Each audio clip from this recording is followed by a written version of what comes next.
This is the second live. My YouTube is finally working. Shit has been a minute, but just got done cooking. I just had to go shopping. Came back to cook. Um, but left my phone on the charger. But my fucking YouTube acting up. Left both of my phones to my other phone dead. That bitch charging. But hope everybody's having a cool day, cool afternoon, cool evening, and cool night. This is Serenity Sunday. Hope everybody cool, chilling in some inner peace, trying to meditate. Hope everybody cool. Just get a quick listen.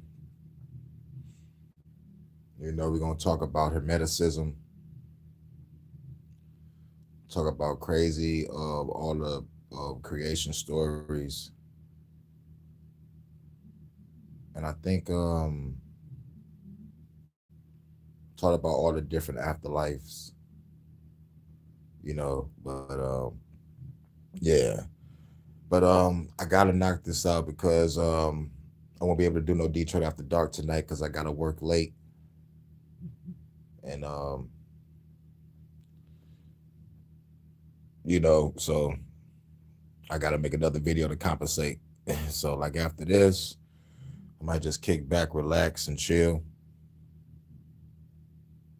and shit. I'll catch y'all in a minute. Like probably might do something after I get off of work or doing work. I'm not really sure, but it was cold as fuck last night. Like real shit, 39 fucking degrees.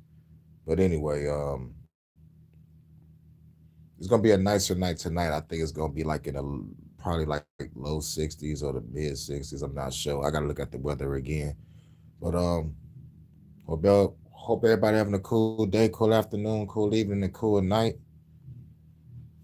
Let's get off into it. This is Hermeticism. We're gonna talk about Hermeticism first. The all. This is also called the all. This is also called the one or the monad, is the foundation of Hermetic thought. It's the idea that everything that exists comes from a single unified source. Not a god with a beard, not a personality, not something sitting somewhere in space, but an infinite, boundless reality that contains everything.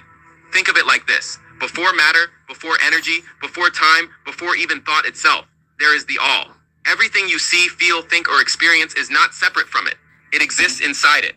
The all doesn't create the universe the way a builder makes a house. Instead, the universe emanates from it, like light radiating from the sun or thoughts forming in a mind. The source doesn't lose anything. It simply expresses itself.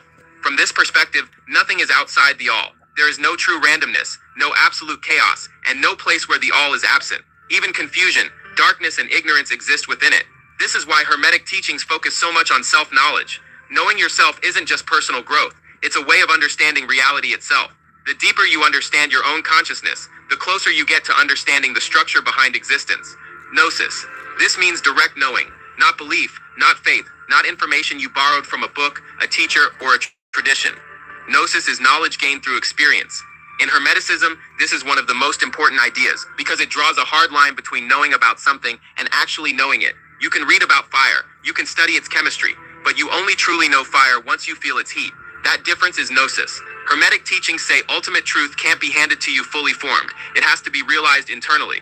That's why Hermetic texts are symbolic, layered, and sometimes deliberately confusing. They're not meant to give answers, they're meant to trigger insight. Gnosis often arrives quietly. It's that moment when something clicks and you don't need anyone to explain it anymore. The understanding feels obvious, stable, and undeniable. Not because someone convinced you, but because you've seen it for yourself. Once you know something directly, you can't unknow it. Mentalism. This journey with childhood cancer comes at you in waves. Every day we wake up knowing that Directly, you can't unknow it. Mentalism. This is the Hermetic idea that reality is fundamentally. Gnosis often arrives quietly. It's that moment when something clicks and you don't need anyone to explain it anymore. The understanding feels obvious, stable, and undeniable. Not because someone convinced you, but because you've seen it for yourself. Once you know something directly, you can't unknow it. Mentalism. This is the Hermetic idea that reality is fundamentally mental. In simple terms, the universe doesn't run on matter first, it runs on mind. Hermetic texts describe it like this. The all is mind and the universe is mental. That doesn't mean the world is imaginary or fake. It means that everything that exists behaves like a thought, not like a dead object. Think about your own mind for a second. You can imagine a place, a sound, a person, and even though it isn't physically there, it still exists in a real way. It has structure, emotion, and influence. Hermeticism says the universe works the same way, except on a cosmic scale. Matter is not the foundation.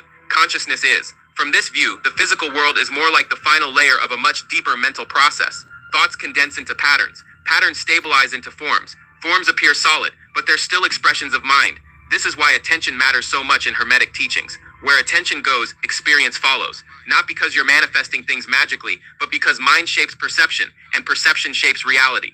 Mentalism also explains why symbols, beliefs, stories, and ideas can move entire civilizations. They're not just thoughts, they are mental structures operating inside a larger mental universe. So mentalism isn't about wishful thinking, it's about recognizing that mind comes first, and matter follows. The great work, this is also known as spiritual alchemy, is the central goal of Hermeticism. Despite the imagery of gold and strange symbols, it was never really about turning metal into riches. That was camouflage. The real transformation was always internal. The great work is the process of changing the self, refining consciousness the way alchemists claim to refine matter. Taking what is confused, fragmented, and unconscious, and slowly reorganizing it into clarity, unity, and awareness. In Hermetic thought, the human being starts out in a raw state, driven by impulses, habits, fears, and inherited beliefs, reactive instead of aware. This unrefined state is symbolized as lead, heavy, dull, and unconscious. Spiritual alchemy is about working on that inner material, not escaping the world, not becoming perfect, but becoming conscious of what was previously automatic. This is why alchemy talks about stages instead of instant enlightenment. First comes breakdown. Old identities dissolve, assumptions crack, certainty collapses. This phase feels uncomfortable, sometimes dark, because it's the ego losing its grip. Then comes purification. What is false gets stripped away. What is essential remains. Patterns become visible. Reactions slow down. Awareness grows. The pieces recombine, not back into who you were, but into something more coherent, more intentional, more aligned. The goal of alchemy isn't money. It's a stable, self-aware mind that isn't pushed around by every emotion, belief, or external pressure. The philosopher's stone, in this sense, isn't an object. It's the ability to transform experience itself, to face chaos without collapsing, and change without losing yourself.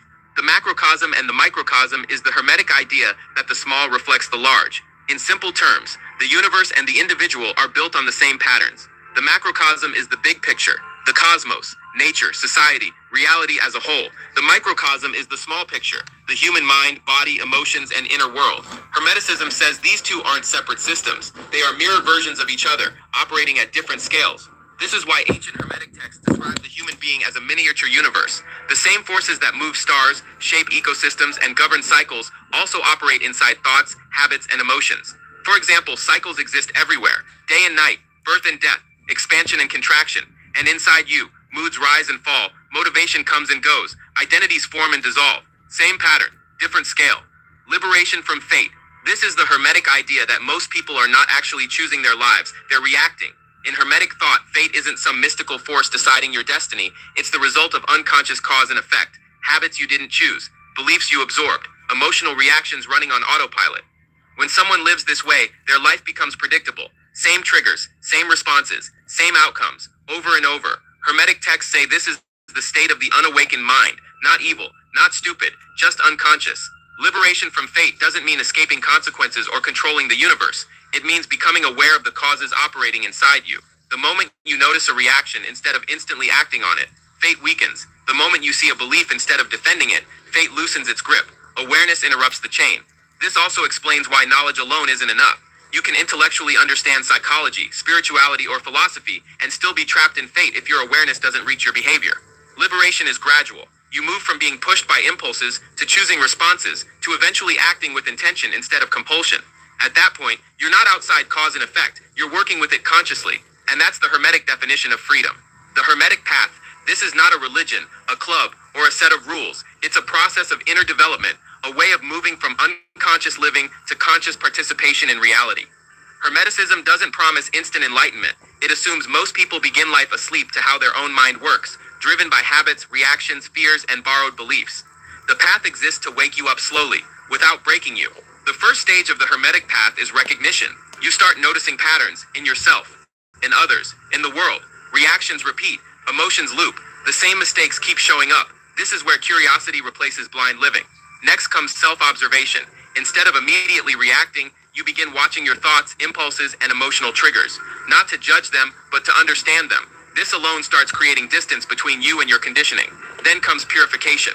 Not moral purity, but mental clarity. False identities loosen. Automatic beliefs weaken. You stop defending ideas just because they feel familiar. This stage is uncomfortable because the ego doesn't like being examined. After that comes integration. Knowledge is no longer theoretical. Insight becomes behavior. Awareness starts shaping how you speak, choose, and respond. You're no longer trying to be spiritual. You're just more present. The final movement of the Hermetic path is alignment. Inner life and outer action begin to match. Less contradiction, less self-betrayal. You act with intention instead of impulse. You're not perfect, but you're coherent. What makes the Hermetic path different from many traditions is this. It doesn't ask you to believe anything blindly. It asks you to verify everything through experience. There's no finish line, no badge, no moment where you graduate. The path is continuous, because awareness deepens as long as you're willing to look honestly. Theosis. This is the Hermetic idea of becoming divine, not in the sense of turning into a god that rules over others, but in the sense of awakening to your highest nature. In Hermeticism, divinity isn't something far away in the sky. It's not reserved for saints or supernatural beings, it's a state of consciousness. Theosis means slowly aligning yourself with the deeper intelligence behind reality, the same source Hermeticism calls the All. As awareness increases, the distance between the human and the divine shrinks. It happens through inner transformation. As ignorance falls away, clarity increases. As unconscious reactions weaken, intention strengthens. As fragmentation dissolves, unity becomes felt. Theosis is the result of the Hermetic path, not a shortcut at the beginning. It's what happens when the mind becomes refined enough to reflect higher order instead of chaos. When actions are guided more by understanding than impulse. When awareness becomes stable, not fleeting. Importantly, theosis does not mean losing your humanity. It means fulfilling it. In Hermetic thought, humans sit between the material and the divine. Part instinct, part intellect, part awareness. Theosis is the process of consciously rising toward the higher end of that spectrum. You still live in the world. You still face limitations. But you're no longer ruled by fear, compulsion, or blind identity. At that point, you don't just believe in higher principles, you embody them.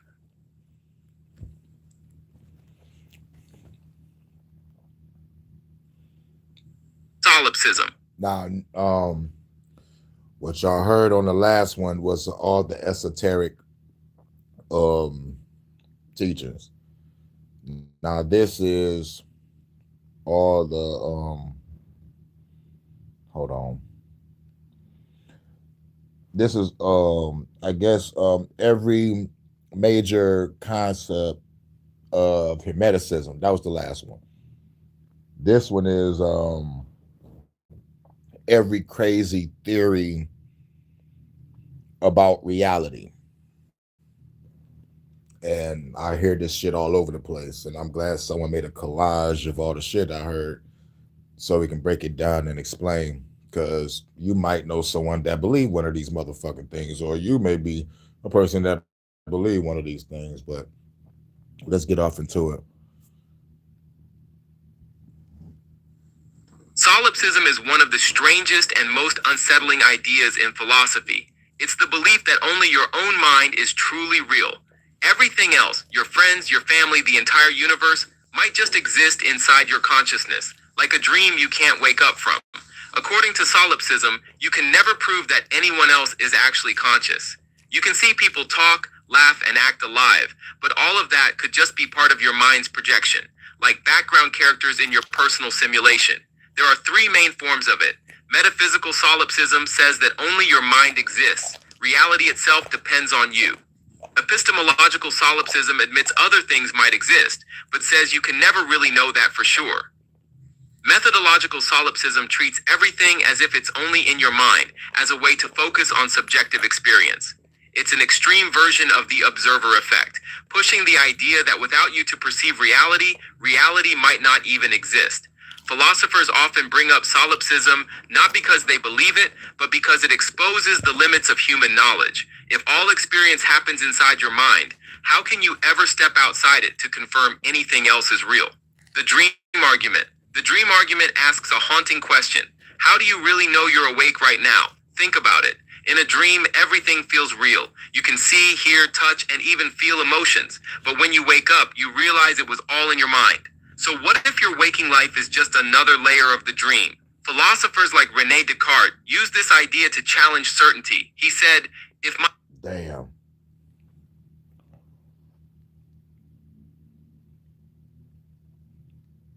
Oh man, let me know if y'all hear it. I know my YouTube is probably fucking up, but we'll go back to the beginning. All the crazy theories about reality. solipsism. Solipsism is one of the strangest and most unsettling ideas in philosophy. It's the belief that only your own mind is truly real. Everything else, your friends, your family, the entire universe, might just exist inside your consciousness, like a dream you can't wake up from. According to solipsism, you can never prove that anyone else is actually conscious. You can see people talk, laugh, and act alive, but all of that could just be part of your mind's projection, like background characters in your personal simulation. There are three main forms of it. Metaphysical solipsism says that only your mind exists. Reality itself depends on you. Epistemological solipsism admits other things might exist, but says you can never really know that for sure. Methodological solipsism treats everything as if it's only in your mind, as a way to focus on subjective experience. It's an extreme version of the observer effect, pushing the idea that without you to perceive reality, reality might not even exist. Philosophers often bring up solipsism not because they believe it, but because it exposes the limits of human knowledge. If all experience happens inside your mind, how can you ever step outside it to confirm anything else is real? The dream argument. The dream argument asks a haunting question. How do you really know you're awake right now? Think about it. In a dream, everything feels real. You can see, hear, touch, and even feel emotions. But when you wake up, you realize it was all in your mind. So what if your waking life is just another layer of the dream? Philosophers like Rene Descartes used this idea to challenge certainty. He said, if my senses can deceive me in dreams, how can I trust them when I'm awake? In Eastern philosophies like Hinduism and Buddhism, this concept also appears. They call the world Maya, the grand illusion. The dream argument doesn't say you are dreaming. It just reminds you that your experience of reality might be no more trustworthy than last night's dream. And that makes you wonder, what will it feel like when you finally wake up? Idealism. Idealism is one of the oldest and boldest ideas in philosophy. The belief that reality itself is mental, not material. It says that everything that exists is ultimately made of thoughts, perceptions, or consciousness, not atoms or matter. According to idealists, what we call the physical world is really a kind of shared mental experience. The chair you're sitting on, the sky above, even your own body. All these things exist because they are being perceived. The roots of this idea go back to Plato, who said that the material world is only a shadow of higher, perfect forms, eternal ideas that exist beyond physical reality. But it was Bishop George Berkeley in the 18th century who gave idealism its classic form. He argued, to be is to be perceived. Esse est percipi. According to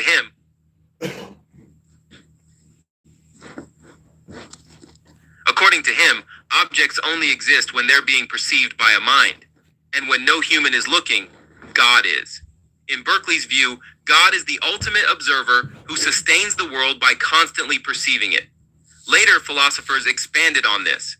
Kant's transcendental idealism said the mind doesn't just receive reality, it shapes it. Space, time, and causality are not out there in the world, but are structures the human mind uses to make sense of experience. Hegel's absolute idealism went even further, claiming that the universe itself is a single evolving mind, the absolute, gradually becoming aware of itself through history, art, and human thought. In modern times, some scientists and philosophers have revived idealism in new forms, suggesting that consciousness might be the foundation of reality itself, not a byproduct of the brain. They argue that matter could be the illusion, and mind, the true substance of the universe. Simulation theory. Simulation theory is the mind-blowing idea that reality itself might be a computer program. It suggests that everything, the stars, the cities, your memories, even you, could just be part of an incredibly advanced simulation running on some cosmic computer. The theory became famous after philosopher Nick Bostrom proposed it in 2003. He argued that if a civilization ever becomes advanced enough to run realistic simulations of consciousness, then it's statistically more likely that we're in one of those simulations, not the original base reality. Every law of physics would just be part of the code. Some scientists even take this seriously. They've looked for pixelation in space, tiny inconsistencies in cosmic radiation that could hint at a digital universe. So far, nothing's conclusive, but the math behind the idea isn't crazy. Simulation theory doesn't claim to prove we're in a simulation. It just says it's hard to rule out. And if it's true, then the real question isn't if the universe is real. It's who or what is running it. The many worlds interpretation.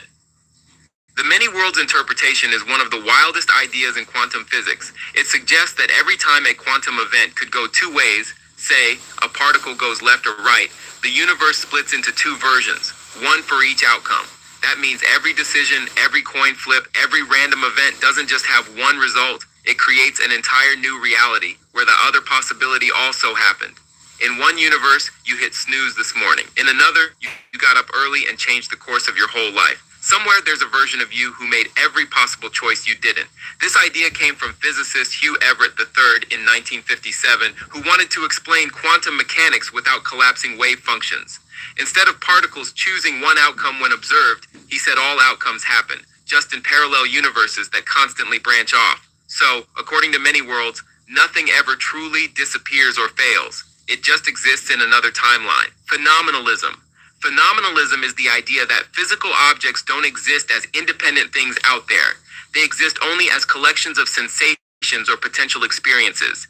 In simple terms, the world is what it feels like to you. Imagine a tree. When you see it, you're really just experiencing colors, shapes, and textures, the phenomena of the tree. But what about when nobody's around? According to phenomenalism, the tree doesn't vanish. It still exists as a set of possible perceptions. If someone were to look, touch, or hear it, they'd have those sensations again. Philosophers like John Stuart Mill and Ernst Mach described it like this: objects are nothing more than bundles of possible sensory experiences. So the real world isn't made of solid matter. It's made of the possibility of perception. If no mind could ever experience something, phenomenalism says it's meaningless to claim that thing exists at all. Ideal time loop hypothesis. The ideal time loop hypothesis challenges everything we think we know about time. It suggests that time doesn't actually flow forward. Instead, every moment already exists, all at once. Past, present, and future aren't separate. They're like pages in a book. You're not watching time move, you're just flipping through the pages. In this view, the universe might be a giant time loop. A perfectly complete structure where every event, every action, every version of you already exists in its rightful place. Your consciousness is what moves through those moments, giving the illusion of time passing. Some versions of the theory say the loop could even repeat, the same universe cycling endlessly, with you reliving your entire life again and again without realizing it. Physicists like Einstein hinted at this when he said the distinction between past, present, and future is a stubbornly persistent illusion. In a timeless universe, death isn't the end, and birth isn't the beginning. It's all now, forever. Cosmopsychism. Cosmopsychism takes the idea of consciousness to a cosmic level.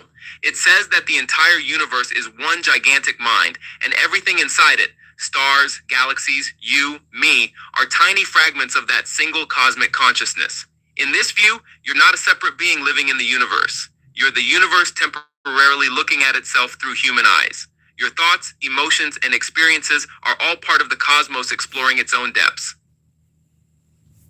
Yep. Now we on to the last two videos. Cosmic egg. This show. Yeah, now this is all the creation myths from around the world. All the creation myths. Every last one of them. Let's get off into it. Cosmic egg. This shows up in a lot of cultures, and it's basically cosmic egg.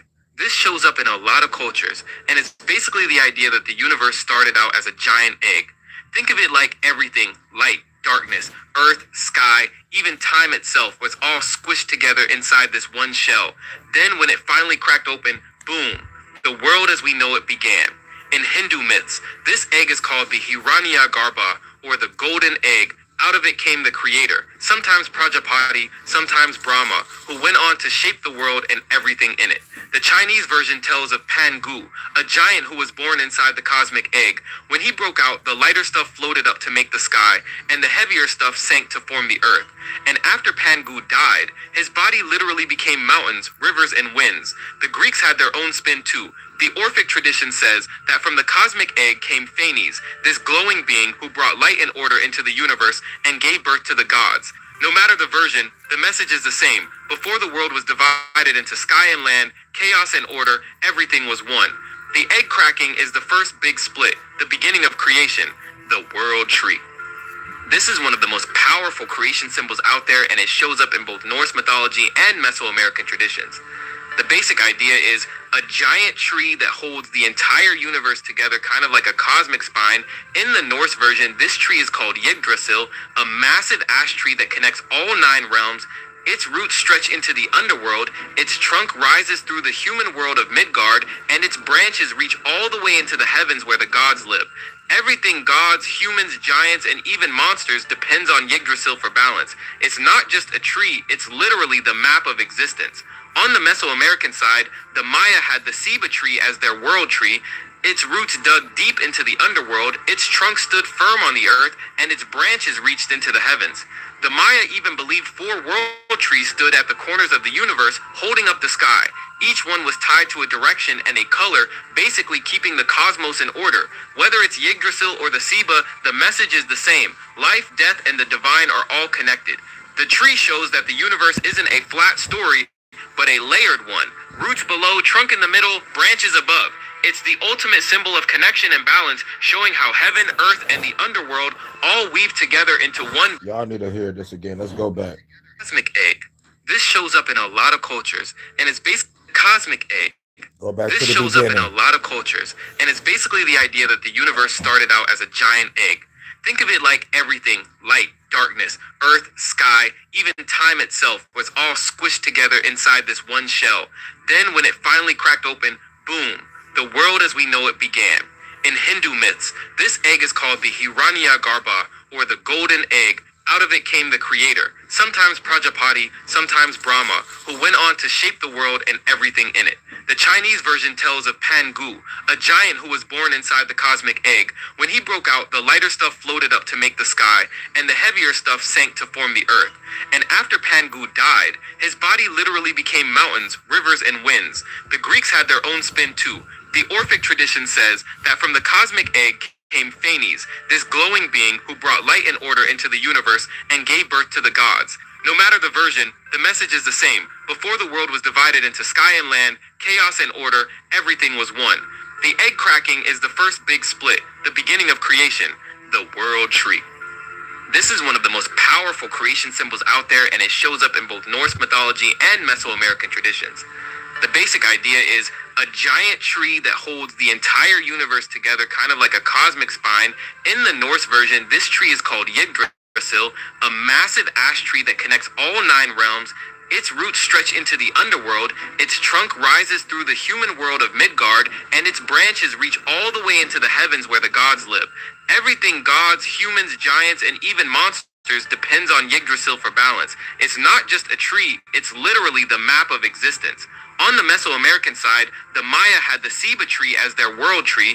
Its roots dug deep into the underworld, its trunk stood firm on the earth, and its branches reached into the heavens.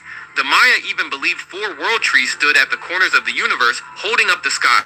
Each one was tied to a direction and a color, basically keeping the cosmos in order. Whether it's Yggdrasil or the ceiba, the message is the same. Life, death, and the divine are all connected. The tree shows that the universe isn't a flat story, but a layered one. Roots below, trunk in the middle, branches above. It's the ultimate symbol of connection and balance, showing how heaven, earth, and the underworld all weave together into one big living system. The Genesis story. This is the classic creation account from the Abrahamic religions. Judaism, Christianity, and Islam all share variations of it. It starts with God bringing order out of nothing. In the beginning, there's just formless chaos and darkness, and then God speaks creation into existence. Day by day, the universe takes shape. First comes light, splitting day from night, then the sky, the oceans, and the land. Plants spring up, followed by the sun, moon, and stars to mark time. After that, animals fill the seas and the land. Finally, on the sixth day, humanity is created, man and woman made in God's image to rule over the earth. On the seventh day, God rests, which is where the tradition of the Sabbath comes from. The Genesis myth is all about order, purpose, and divine design. Unlike other myths where creation happens through accidents, battles, or broken eggs, Genesis puts it all on one all-powerful creator who shapes the world step by step with intention. It sets the stage for how billions of people understand the universe, not random, but created with meaning in Greek mythology. They cast out demons, you're still losing to yours. The difference is what's missing from your Bible. They rolled a stone. Created with meaning in Greek mythology. This creation starts with chaos. And no, not chaos like noise and confusion, but more like an endless void, a big nothingness. Out of this emptiness came the first primordial beings. The most important of them was Gaia, the earth itself. She wasn't just land, she was a living goddess, the foundation for everything else. From Gaia came Uranus, the sky, and together they produced the Titans, the giants, and all kinds of other beings. There was also Nyx, night, Eros, love, and a whole lineup of elemental deities who each ruled a piece of existence. The Greeks basically pictured the world as being born out of relationships between these personified forces. What's cool about the Greek version is that it doesn't start with a single god giving orders, but with natural forces, earth, sky, love, darkness emerging and mixing until the universe took shape. Zuni, for the Zuni people of North America, creation wasn't about something exploding or God speaking the world into being. Instead, it's about a journey, an emergence. Humanity, they say, began deep underground in a series of dark, cramped worlds.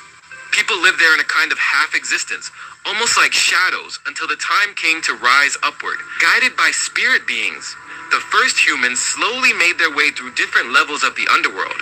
Each stage was a little brighter and more complete than the last. But this journey began because the Sun Father, the great god of light, grew lonely.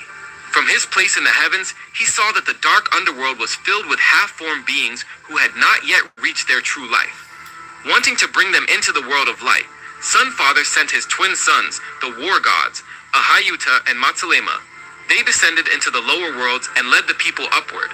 Along the way, the twins taught them rituals, songs, and how to live in harmony with the world.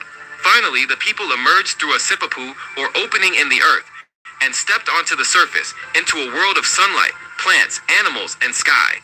Babylonian. The Babylonians had one of the most dramatic creation stories ever, and it's all written in their sacred text called the Enuma Elish. It begins with two primordial beings, Apsu, the freshwater, and Tiamat, the saltwater. Together, they represented the raw, formless chaos of the universe. Things got messy fast. From them came younger gods who were noisy and rebellious. Apsu wanted to destroy them, but Tiamat hesitated until the chaos spiraled out of control.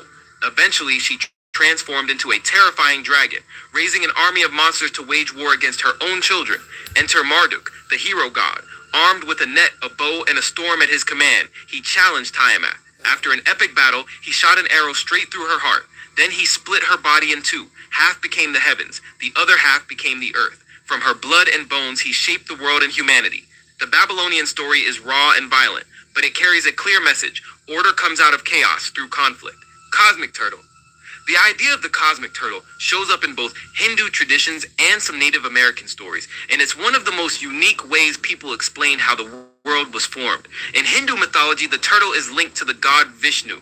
During the great churning of the cosmic ocean, basically a giant event to bring out treasures and even the nectar of immortality, the gods needed something to hold up the mountain they were using as a churning stick. Vishnu took the form of Kurma, a giant turtle, and carried the mountain on his back, steadying the whole process. This turtle became a symbol of cosmic stability, the foundation that keeps the universe in balance. Meanwhile, in Native American traditions, especially among the Iroquois and Lenape, there's the story of Turtle Island. In this myth, the earth was created on the back of a giant turtle. When Sky Woman fell from the heavens, animals dove into the waters to bring up soil, placing it on the turtle's back. From that soil, the land grew into the world we live on today. Across both versions, the turtle represents endurance, patience, and the strength to carry creation itself. It's the slow but steady power that holds everything together, literally the world on its back. Aboriginal. In the Aboriginal Australian tradition, creation is explained through the dream time, but don't think of dream as something unreal. For them, Dreamtime is the sacred era when ancestral beings shaped the world. These beings, part human, part animal, part spirit, moved across the land singing, dancing, and leaving their mark. As they traveled, their actions carved out rivers, raised up mountains, and painted the skies. Every rock, tree, and river was infused with their spiritual essence. Even today, Aboriginal people see the landscape as alive with these dreaming tracks carrying memory and meaning.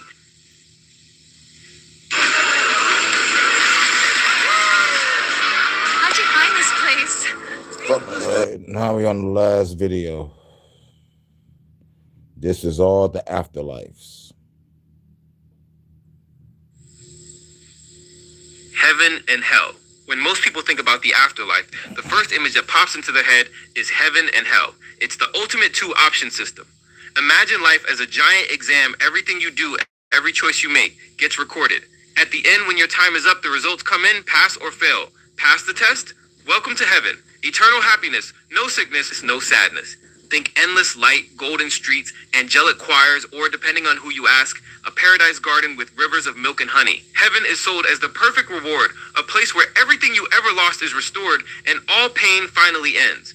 But if you fail, then comes hell, and hell is not subtle. In Christianity, it's described as eternal fire, endless torment, and a total separation from God. In Islam, Jahannam is a blazing pit with levels of punishment that match the severity of your sins. Even outside these faiths, cultures have imagined dark realms where wrongdoers pay for eternity. It's the cosmic version of maximum security prison. Now, the idea of heaven and hell isn't just about scaring people, it's about order. It tells you that life matters, that justice doesn't end at the grave, that even if someone escapes punishment here on earth, they won't escape it forever. But interpretations vary wildly. Some Christians argue hell is eternal fire. Others say it's just total oblivion, and some modern thinkers suggest it's more like a self-made state of being. Meanwhile, heaven isn't always about clouds and harps. For many believers, it's simply existing forever in the presence of God in pure joy. So, whether you see it as carrot and stick, divine justice, or the ultimate motivational poster, heaven and hell remain the most popular blueprint of the afterlife, reincarnation. Now let's flip the script. What if death isn't the end, but a reset button? That's the idea behind reincarnation. Instead of a final judgment day, you get another shot and another and another. Basically, life is like an endless video game. Die in one level, you respawn in another body, ready to play again. This belief shows up strongly in Hinduism, Buddhism, Jainism, and even in ancient Greek philosophy. The big picture is that your soul or spirit is eternal. The body may wear out, but the soul just puts on a new costume. But then there's karma. Every action you take stacks up like points on your record. Live selfishly, cause harm, and you might come back as a worm, or live a life of hardship. Do good, grow wiser, and you move closer to escaping the cycle altogether, reaching moksha or nirvana, ultimate liberation. It's not just about punishment or reward, it's about learning. Think of it as the universe's way of giving you endless practice runs until you finally master the lesson of existence. But interpretations differ. In Hinduism, you might be reborn into a higher or lower caste depending on karma. In Buddhism, the focus is less on who you come back as and more on eventually breaking free from the cycle entirely. And in the West, reincarnation has been rebranded. People talk about past life regressions, deja vu, and soul contracts. So whether you see it as spiritual recycling, cosmic justice, or just another way to explain deja vu, reincarnation paints death not as a wall, but as a revolving door. Oblivion. And then... I didn't know what banana does to testosterone until I saw this. Bananas are the ideal snack for stable blood sugar, for low cortisol, for fat loss, right? Wrong. One of the biggest mistakes if we want to get in shape is eating foods that are lowering your T levels. What you need to do is optimize your hormones. And an easy way to do that is to avoid foods that raise. Reincarnation paints death not as a wall, deja vu, and soul contracts. So whether you see it as spiritual recycling, cosmic justice, or just another way to explain deja vu, reincarnation paints death not as a wall, but as a revolving door. Oblivion. And then there's the blunt option, nothing. Oblivion. Lights out. No heaven, no hell, no rebirth, just silence. For a lot of atheists and materialists, this is the most logical version of the afterlife. You die, your body shuts down, and your consciousness just disappears. It sounds terrifying to some, comforting to others. Philosophers have wrestled with this for centuries. The Epicureans in ancient Greece argued that death isn't a problem because when you're alive, death isn't there, and when death is there, you aren't. In other words, you never actually experience nothingness. For modern science, this view lines up with biology. The brain stops firing, so awareness ends. No karma, no judgment, no cosmic replay, just a permanent end screen. And yet, even in its simplicity, the idea of oblivion has a strange power. It makes this life feel like the main event, the only shot you get. No retakes, no respawns. That can be depressing or incredibly motivating. So whether you see it as tragic, peaceful, or brutally honest, oblivion is the ultimate minimalist afterlife. Not a place, not an experience, just the great nothing. Purgatory. Not quite heaven, not quite hell. Welcome to purgatory. Think of it as a waiting room for souls. According to Catholic tradition, most people aren't perfectly holy when they die, but they're not wicked enough for eternal punishment either. So they go to this in-between space, a place of cleansing, refining, and spiritual scrubbing before they can finally step into heaven. In medieval Europe, purgatory became a huge part of people's imagination. Priests taught that souls there suffer, not forever, but just long enough to burn off the leftover weight of sin. For some, it was fire and torment. For others, it was more like a long, painful detox for the soul. What made it powerful was the idea that the living could help the dead. Prayers, almsgiving, and especially the famous indulgences, those church-issued pardons, were believed to shorten someone's time in purgatory. This belief was so strong it fueled entire economies and eventually sparked Martin Luther's anger during the Reformation. Today, purgatory is still official Catholic doctrine, though modern believers often see it less as a torture chamber and more as a spiritual hospital, a place where the soul heals and grows before meeting God, the underworld. Long before heaven and hell became the headline act, many ancient cultures believed in something simpler, the underworld. Not always good, not always bad, just the place you go when you die. In ancient Greece, it was Hades, a shadowy realm beneath the earth with rivers like the Styx that souls had to cross. Some made it to the Elysian fields, a paradise for heroes, but most people drifted around as pale shades, neither tortured nor rewarded. The Norse called it Hell, ruled by a goddess of the same name. Again, not exactly flames and pitchforks, just a cold gray land where most souls ended up unless they died gloriously in battle, in which case they got an upgrade to Valhalla. And in Egypt, the Duat was an elaborate afterlife maze. The dead faced trials, tests, and even a weighing of the heart against the feather. Fail the test and your soul was devoured. Pass it and you entered eternal paradise. The underworld wasn't about moral judgment in the way heaven and hell are. It was more about continuity, death as another land with its own rules and rulers. So if heaven is reward and hell is punishment, the underworld is just bureaucracy, a continuation of existence where the dead keep living in a different state, waiting for whatever comes next. Astral realms. Now we're leaving behind fire and shadows and heading into something much more mystical, the astral realms. In this view, when you die, you don't go up or down, you shift into a higher plane of reality. Esoteric traditions, theosophy, and New Age spirituality describe the astral world as layers stacked on top of our own. Think of it like dimensions of energy. Some planes are bright and full of light, peaceful gardens, crystal cities, and beings of pure energy. Others are darker and heavier, shaped by fear and desire. Where you land depends on your spiritual development. The astral realms aren't just for the dead either. Mystics, shamans, and modern astral travelers believe you can visit them while alive, through meditation, dreams, or out-of-body experiences. So death in this system is basically a permanent login to a reality you may have already sampled. Here, the afterlife isn't about punishment or reward, it's about vibration. The idea is that your soul naturally rises or sinks to the plane that... Now my shit buffing. Even on the pre-recording, my shit buffing. So that means the shit might fuck up in the actual live. Ain't this a bitch? Naturally rises or sinks to the plane that matches your energy. If you've lived in love and wisdom, you'll ascend to higher realms. If you've clung to greed and fear, you might find yourself stuck in a denser layer until you learn to let go. Ancestral spirit world. Not every culture sees death as a departure to some distant paradise or pit. For many indigenous traditions around the world, the afterlife is much closer to home, the ancestral spirit world.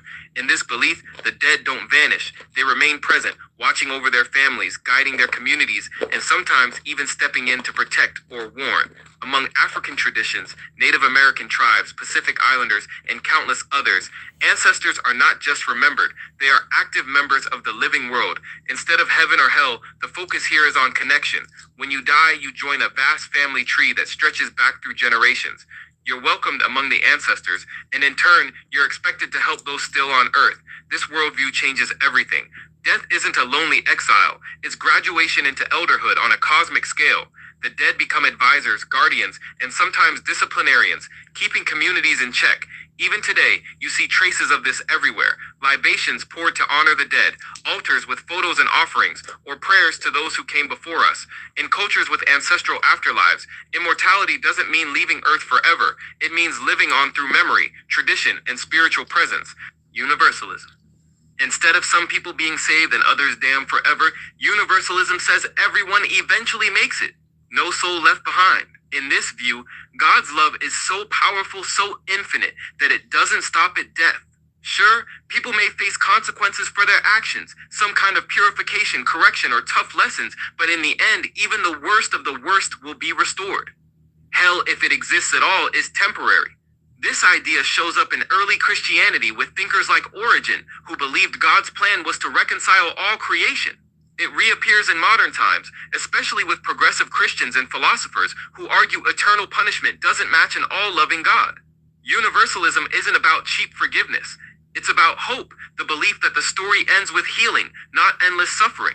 For some, it's the most compassionate afterlife, justice and mercy, with eternity as a kind of cosmic reunion. So instead of a universe split between saints and sinners forever, universalism imagines the ultimate happy ending, where every soul, no matter how lost, eventually finds its way back home. Yep. That's it for that.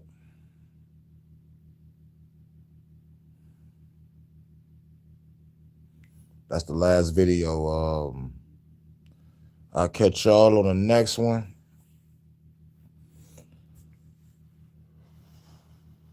Trying to think of what else. I thought I had another one, but I don't. I guess I only have 4. Okay, cool. Well, yeah, that's cool. That's cool.